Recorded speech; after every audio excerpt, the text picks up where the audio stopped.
All right, welcome everyone. Tom here. Just doing another video that I haven't done in a long time for Park Avenue Trading. And there's a reason behind it, and I'll be brief about it, as brief as I can be. Um, I was, as you know, many of you know, I was up in Wrangell, Alaska for a couple of years. I wanted to go visit some ghost mining towns, and COVID hit, and I was stuck on an island for 2 years, almost 2 years, a little bit less than 2 years. And really, it was terrible. The weather, I mean, Wrangell Island is a rainforest.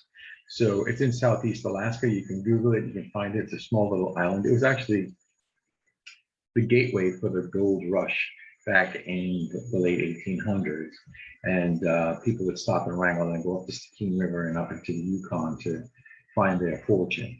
The only thing I found in Wrangell was rain, mud, wolves, you know, what those things called, those animals with the porcupines, bears, and really just always cloudy and kind of really dreary. So I'm really happy to be back in sunny Florida. And this video is going to be a little bit different. We're not really going to be discussing any type of trading technique. What I am going to be discussing is, I think, is a very, very important discovery that I made, and I'm really late to this game, very late to this game. And I'm going to explain the reasons why I know I am late to the game. I'm going to be talking about specific altcoins and cryptocurrencies. And I remember when I first saw Bitcoin, and I think I don't really recall the price that I saw it at, because it was more of, I never really paid attention to it. I'm going to say it was $300. I believe it was 30 cents, but I'm not really sure. Right? So I'm going to go with $300 just for the alphabet. Okay. And also, if you have children around, please know that I'm full of verbalizations at times. I was a floor trader, a bank trader. So I use curse words sometimes as adjectives.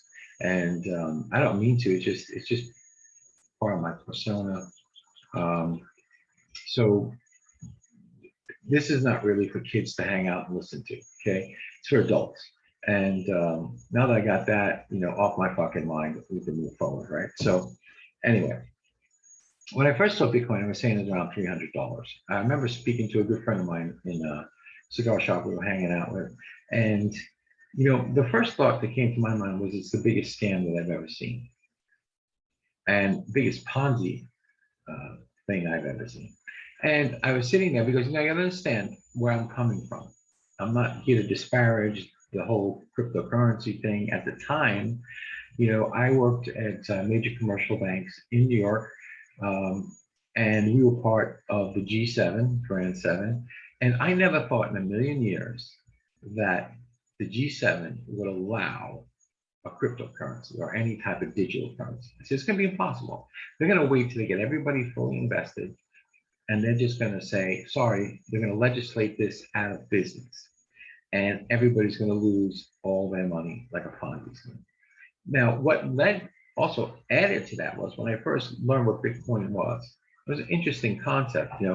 It's the original decentralized digital currency created by a guy by the name of Satoshi Nakamoto. But now here was the thing. Nobody really knew if this guy existed.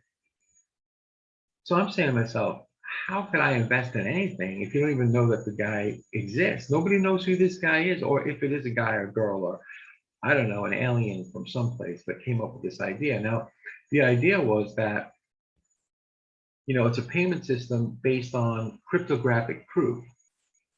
So you have this cryptographic, this nomenclature, mathematical nomenclature, that basically proves that something happened, or somebody said they were going to do something, and then they just keep building them. And you had to mine coins in order to, get coins in order to get them to be traded. Now, silly me, silly me. Because if I would have said, okay, let me take a flyer on this, let me take, $5,000, and I could lose $5,000. But the trader in me said that that's stupid. That's a risk that's really not worth taking. I mean, why not just take the money, go to Costa Rica with it or something, have a lot of fun with it. If you haven't been to Costa Rica, you know what I mean. But it's just something that I kind of blew up and said, government's going to stop this. Well, lo and behold, from 300 to 64,000 per coin, and amazing amounts of money that could be made. So this video is going to be dedicated to potential home runs. Now, I'm going to tell you the altcoins that I have personally become invested in. And I have to also apologize to some people. This is a side note. I'm drifting as usual. I had to do a video, but I've been so engrossed in research the last, I don't know, weeks or so in this that I didn't do my video from my website, and I got to get my video from my website up. The website's Park Avenue Trading. It's gonna, it's not ready yet. I'm going to be doing a trading room. Maybe it all depends. Sometimes markets don't really have anything to offer, so I'm not going to sit in my office in sunny Florida when I could go down, to the marina and hang out. I'd rather do that, or I'd rather go to the beach with my dogs and my girl and have fun, smoke a cigar. It's another thing. I hadn't smoked a cigar in over 2.5 years, and I came back here and been in the local cigar shop enjoying myself. So I'm going to get to that. If you can check out the site. It's up. It's Park Avenue Forest, parkavenuetrading.com. There's nothing really there yet, but it's being built. So anyway, so let's get back to this. So I feel that a lot of people actually that want to trade foreign exchange, or want to trade stocks, or want to trade bonds, commodities, excuse me. Why are we in it? Well, a lot of people in it because they think they can make instant riches with it, which is absolutely not true. Trading is a business just like any other business. And yes, there are huge moves, but there are a lot of times they're just mediocre moves.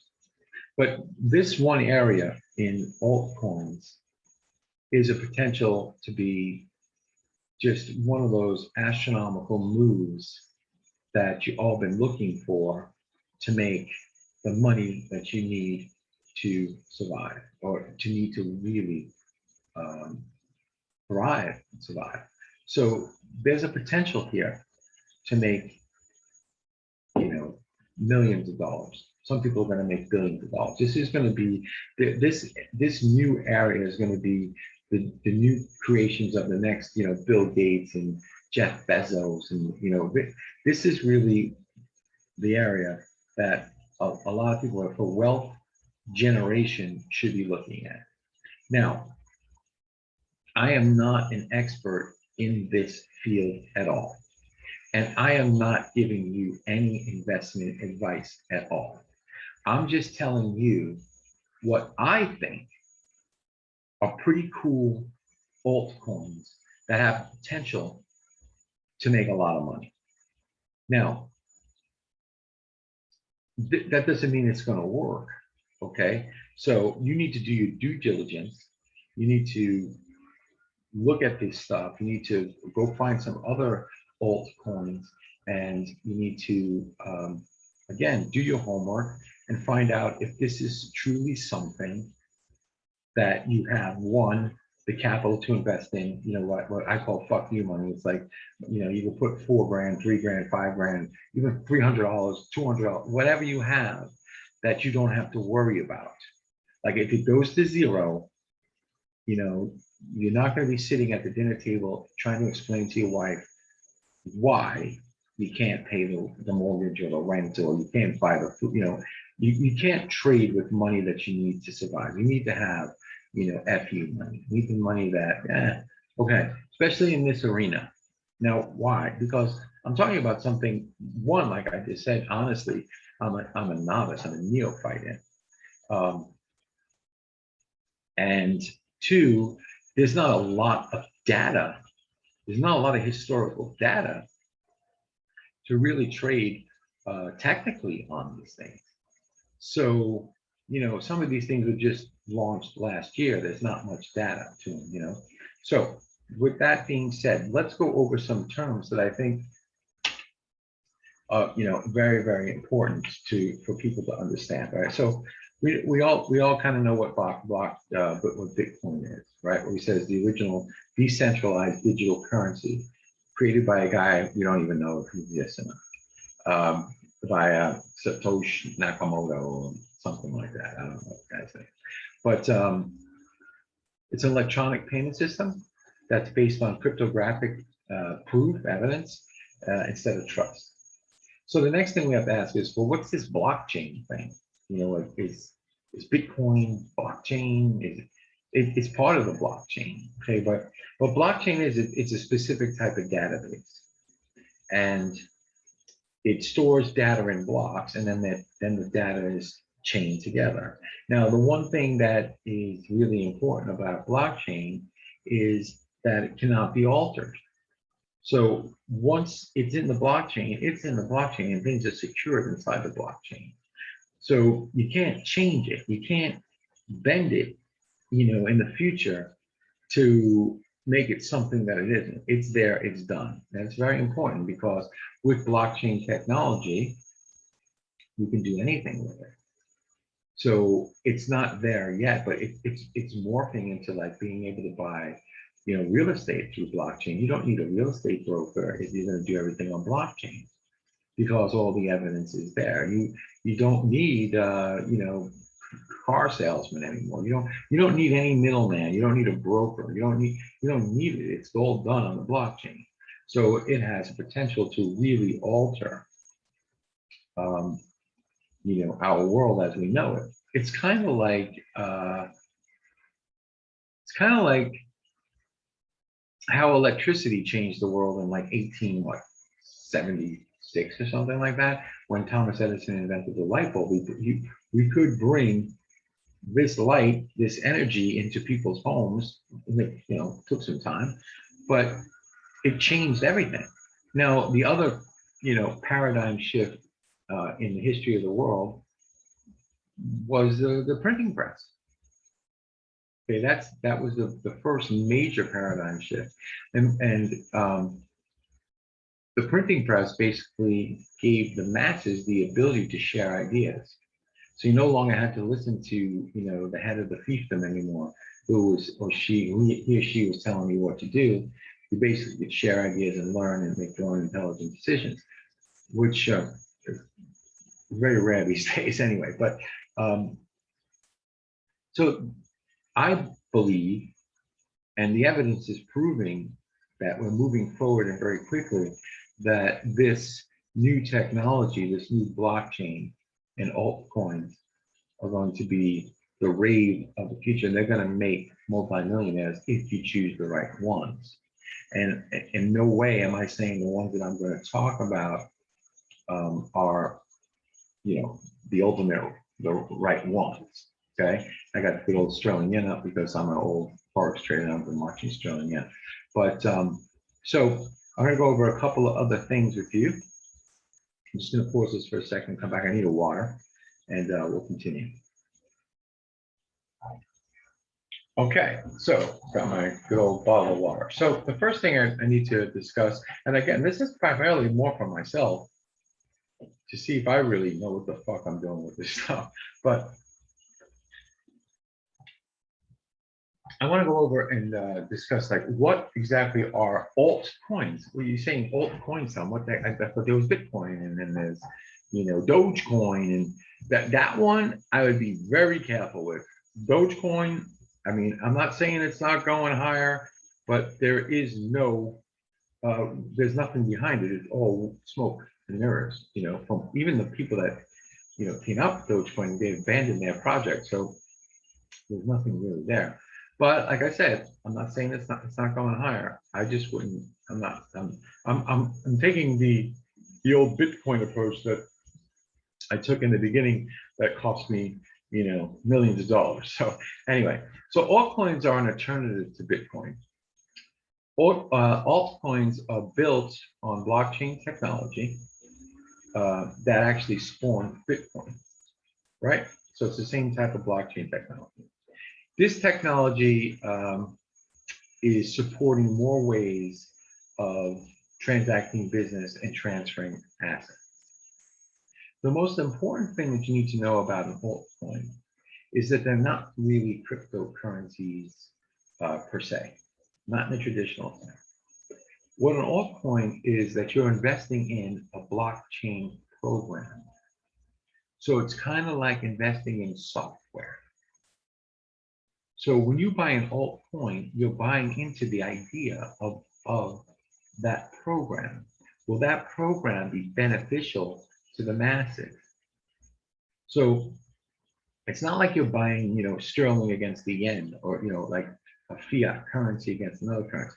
What you're really buying is the program, the idea. Now, if you're correct and that idea takes off, well, you're going to be very, very wealthy from it, or more wealthy than you would have been if you didn't invest in it. So that's the most important aspect of an altcoin. It's not really so much a coin, it's a program behind the coin. Okay, so there's some terms that I had a hard time with that I want to go over with you. DeFi, decentralized finance. Basically, that's Coinbase and all the other the brokers, I call them, that came out like KuCoin and OKCoin and Coinbase and all the other guys. It's decentralized finance. There's no middleman. It's just that platform, and well, they charge you brokerage. When I do business on Coinbase, they charge me like $9, $10 sometimes to do a trade, but to buy an alt currency on altcoin. TVL, total value locked. Okay, that's the amount of money that's been invested in a decentralized platform or an altcoin, total value locked. dApps, decentralized applications. These are applications that are they're built on the blockchain. You're not going to need Google or any other storage like Amazon Web Services. You won't need them. You won't need them to put your application for people to use it. Now, the one big thing about that, from what I understand, and again, I'm a currency trader, so I'm trying to wrap my head around this stuff as well. But from what I understand is that if I was an application developer, like let's say Yelp, or something like that, okay, I have to put Yelp up on Google Play Store, or I have to put Yelp up on whatever the people with iPhones have, iStore. I don't know where they have, because I have a Samsung Galaxy and I've always had Android.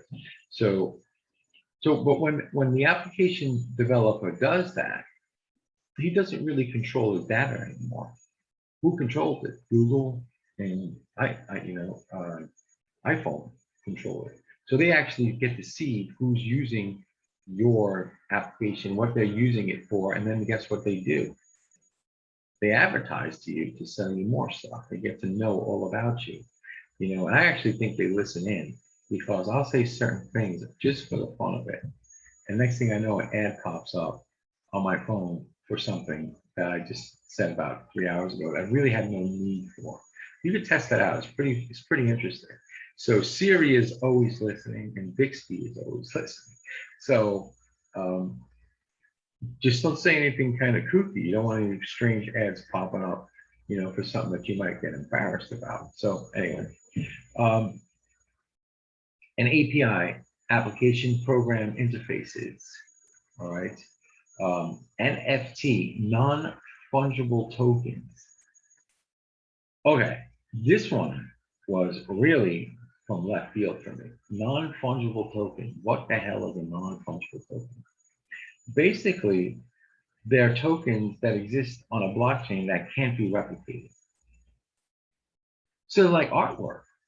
So if somebody creates something, an image on a blockchain, you can't replicate it, okay? People are buying these things, like Monet's, like Monet painting or Van Gogh or, I don't know, the great masters. I'm a big fan of Monet. I'm a big fan of, Degas, stuff like that. But, and then Pollock.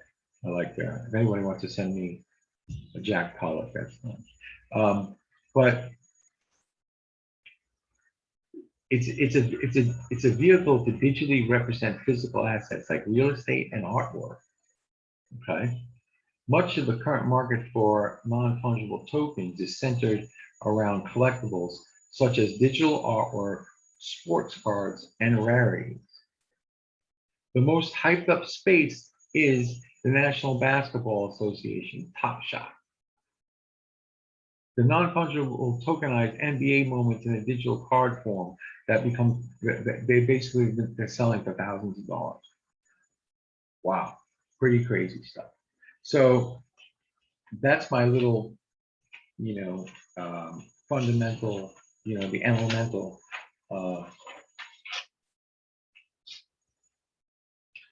things that you need to, I lost my mind for a second. Basically, the beginning, right? It's the elemental terms that you need in order to basically kind of figure out what the heck's going on with this stuff. All right, so what made me want to do the video? Well, what made me want to do this video was that there are some game changers here. And I've been hearing some rumblings that are going to really shake this space up, and there's going to be huge investments in this space. Fidelity Investments, which have over $3.5 trillion under management, have filed paperwork with the SEC to launch a Bitcoin ETF. That's huge news, because if the Bitcoin ETF gets approved, then other cryptocurrency ETFs will follow. So you're going to have a huge, just a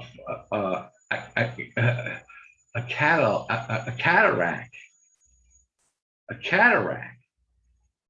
of investment flowing in. The cataract, a waterfall, not like the thing bad on your eye, like a cataract meaning like a huge waterfall, right? Old 50-cent SAT word. That was huge. The second thing that was quite interesting was that Gary Gensler is the new SEC chairman. Although he's a Democrat, and but the one thing about the man is that he taught a course on blockchain at Massachusetts Institute of Technology. Then, when your mouth is dry, it's hard to say Massachusetts Institute of Technology. Or MIT, that would be better for me to say. So he taught a course on blockchain.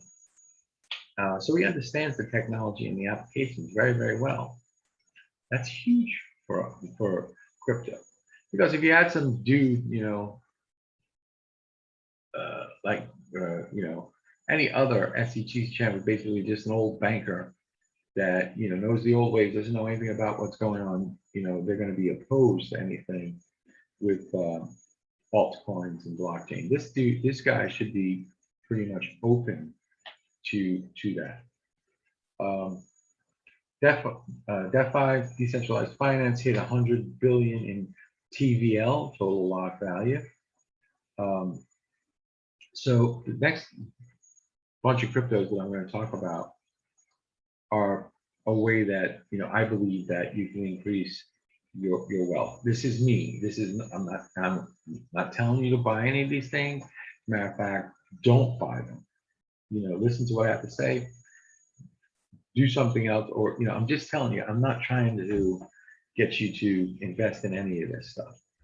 I'm just trying to open up your eyes to a potential that with a small amount of investment, you can make a huge return. So every one of these, I'll tell you which ones that I bought.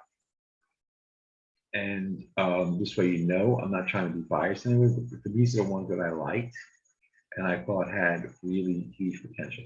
So the first one that I'm going to talk about is Blue Gold. Here it is. Ooh, let me move my face so you can see it right here. I guess I don't want to block it. Electroneum.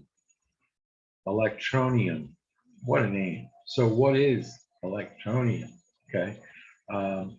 Electroneum, basically, you can Google it, you know, it's a cryptocurrency with genuine usage via our real world ecosystem. What this basically, this crypto is for, and the software or the program behind it, is the idea to have people that have no ability to bank, have a way to send money and have a bank. So this is really targeted at for developing countries, third world countries, primarily Africa, I believe. But the idea behind it is if you don't have a bank account, you could still basically bank money and transfer money to people using this token. So it's a really cool little nifty little thing. It's 2 cents. 2 cents. All right. And now I'm not saying just go invest because of the price. If you like the idea, which I do, I believe that everybody needs the ability to bank and to also send money. I think that this is a wonderful idea for people that are unbankable. So there's a lot of people in the world like that. So that's why, you know, I bought, you know, this altcoin and with that, you know, because I like the program behind it. Like I said, when you're investing in an altcoin, you're buying into the program, the software. And I like this software. That's just me. All right, so next one is good old XLM. Okay, and what is XLM? XLM is Stellar. Okay, and what Stellar is an open network for storing and moving money. So what the program does is if you have, it easily converts dollars into a Stellar token, and then you can send the Stellar token and that person can convert that into any other currency that they want. Okay, and there's no fees. That's it. That's the idea. It's like there's very little fee. So it's a great idea, I believe. So let me see what I bought. Now I just bought this one. I bought this one a couple of days ago. I was trying to get it at like 45 cents, like I couldn't get it at 45 cents. So let me see where I am with this is.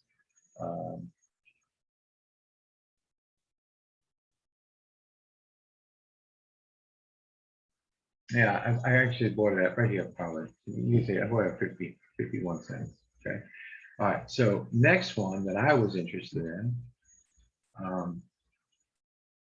was Graph. Okay. And why do I like this program? Okay. Well, the thing with Graph is that they call this the Google of cryptocurrency, the Google of Bitcoin. All right. What this does, it indexes all the blockchain. So, and I don't really, the way it was explained to me was that people that develop, that build on the blockchain need to basically have an index, and it's a very long time consuming process. What Graph does it for them. So I said, well, if Bitcoin and all this other stuff is going to get really huge, you're going to need this program to expand. So this for me was a great buy. Okay, so I just bought it. Like I said, I bought it right here, $1.51. So actually losing a little bit of money. But all these, I have to say again, all these are like long-term plays. They're not short-term plays. And once the marketplace starts developing, I'll trade it back and forth once I get enough data to get my, my technical analysis going, where I can say, okay, I can buy and sell this back and forth, not just going to sit and hold it, but we'll trade it. But and in the trading room, we'll trade some of this stuff, but why is another reason why I'm bringing this up. So another one I want to call your attention to is stacks. Okay, and I have to admit that I bought this, on an IPO like 3 years ago at 30 cents. So I have this, I'm holding this. What Stacks is a decentralized, it's an ability for people to develop decentralized applications where they control their own data. That's what this whole thing, what Stacks tokens is about. And I just think it's got huge potential. And I did buy it, like I said, I bought it at 30 cents, and that's not saying, oh, you're a great genius. It went down to fucking 7 cents. After I bought it, it went down to 7 cents. Great buy, Tom. But at the time, there was no place for me to actually go and buy more or sell it. There was nothing. I had to wait anyway, so it wasn't a big investment. It was like, okay, it was like that FD money. It was the same idea with Bitcoin that I didn't do, but I did do it with Stacks. So I'm pretty happy about it. It's a good investment. So I'll leave you guys here with this. I hope that it was entertaining for you. I hope that I opened your eyes to some other vehicles to make money with. And I will see you guys shortly. And we'll do a traditional video on, for trading itself and ideas of trading and, typical stuff that I do, technical analysis and technical techniques. So again, I wish you all a good evening, good day, whatever. And if you like the video, give me a thumbs up. And make sure you subscribe and hit that little bell so you get to see my next video. Cheers.